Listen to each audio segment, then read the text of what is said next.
মুছে ফেলো এই সিঁদুর। এ নাও ডিভোর্স পেপার, আজকে থেকে তুমি স্বাধীন।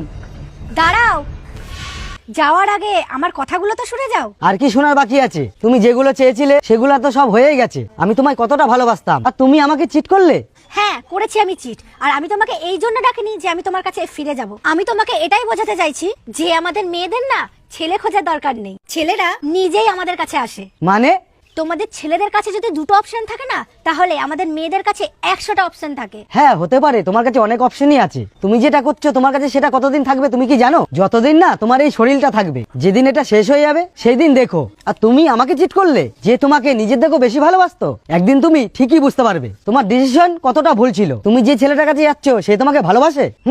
এটা তোমার ভুল ধারণা। সে তোমার শরীরটাকে ভালোবাসে। আচ্ছা তুমি একটা কথা বলো তো, যদি আমাকে ভালোই না বাসতে তাহলে বিয়ে কেন করেছিলে? বিয়ের মতো পবিত্র সম্পর্কটাকে নষ্ট কেন করলে? কি হলো বলো? কোনো জবাব নেই তাই না? ঠিক আছে ছাড়ো, বাঁচো তোমার মতো করে।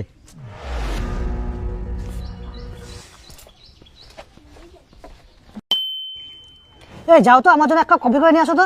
শোনো না, আমার হাতে না খুব ব্যথা করছে, তুমি কি নিজে একটু বানিয়ে নাও না? কি বললে তুমি? হাতে ব্যথা করছে? এতক্ষণ যখন মোবাইল ঘাটছিলে তখন হাতে ব্যথা করছিল না? আর আমি যে এক কাপ কফি বানাতে বললাম তখন হাতে ব্যথা শুরু হয়ে গেল? তুমি আমার সাথে এটা কিভাবে কথা বলছো? আমি তোমার গার্লফ্রেন্ড হই, চাকর না। কি বললে? গার্লফ্রেন্ড? তোমার মতো না 100 খানা আমি আমার আশেপাশে ঘুরে বেড়ায়। তুমি কোনো স্বর্গের পরী না যে আমি মাথায় তুলে রাখবো। তুমি আমার সাথে এটা কিভাবে কথা বলছো? আর আমি তোমার জন্য আমি আমার স্বামীকে ছেড়ে চলে এসেছি, তুমি এখন আমার সাথে এরকম ব্যবহার করছো? দেখো, বেশি নাটক করার দরকার নেই। তুমি আমাকে ভালোবাসে বলে এখানে আসোনি, তুমি এসেছো আমার টাকা সম্পত্তি দেখে, যাতে তুমি এখানে মজা করতে পারো। এরকম কোনো কথা না পিন্টু, আমি তোমাকে ভালোবেসে এসেছি। আমি তোমার টাকা পয়সা দেখে নাই, তোমাকে ভালোবেসে এসেছি। হাত ছাড়ো, তোমাদের মতো মেয়েকে না আমি ভালো করে চিনি। তুমি তোমার স্বামীর হতে বলে না আমার কি করে হবে? তোমাদের মতো মেয়ে টাইম পাসই ঠিক আছে, তোমাদের সাথে সম্পর্ক করা যায় না। সামনের মাসে আমার বিয়ে, তুমি তোমার রাস্তা দেখে নাও। কি? তুমি বিয়ে করছো? আর আমি তোমার জন্য আমার স্বামী সংসার সব ফেলে চলে এসেছি শুধু তোমার সাথে সংসার করব বলে, আর তুমি বিয়ে করছো সেটা এখন আমাকে বলছো? তোমার লজ্জা করে না? আরে কেন বলবো তোমায়? তোমাদের মতো মেয়েকে না আমি কিছু বলার প্রয়োজন মনে করি না। আজকে তুমি আমার আছো, কালকে অন্য কারো হবে। আর তোমাদের মতো মেয়েদের তো অনেক অপশনই আছে। নাও, আমার বইয়ের কলও চলে এসছে। আমি কথা বলে আসি, তুমি কপিটা রেডি করো।